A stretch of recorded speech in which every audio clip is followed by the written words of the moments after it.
We're here today to speak about a very important Opposition Day motion, a motion which speaks to the rights of women and women's equality. And I want to take the opportunity before I begin, Mr. Speaker, to really commend the member from Beaches East York who has put this motion forward, because I know both herself and the rest of the Liberal caucus really believes in true equality for for women across Canada. Absolutely. You know, we're here today to talk about women. We're here today to talk about the woman from Brampton Springdale and so many other women who feel like they have been ignored and feel that this Conservative government has failed them. The women who feel that they have had their backs turned on by this Canadian government. You know, the ideological right-wing approach, to our country's social issues, which women are so passionate about, has really created a situation where, on one hand, the government continues to pretend that we have achieved true equality, when in fact their agenda actually speaks about another.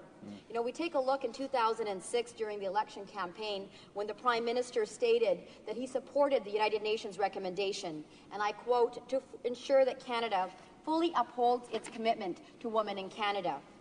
End of quote. But now we learn that Conservative insiders like Tom Flanagan, that his government's goal is actually to stop funding what he calls liberal outrider organizations. We have seen that the Prime Minister has already broken his promise to thousands and thousands of women across this country, to women who continue to advocate on behalf of others, to women who empower other women, to women who actually speak up.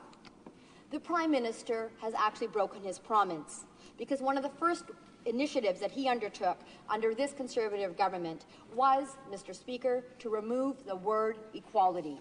He removed the word equality from the status of Women Canada. Unbelievable. An absolutely shameful act when we realize that as the Canadian dollar almost increases, women in this country still continue to make only 70 cents on the dollar for every dollar that is earned by a man. And we all realize and know from talking to these women that the wage gap is still alive and well. And one has to ask themselves, why did this Prime Minister and why did its Conservative caucus members allow the Prime Minister to remove the word equality from the status of women?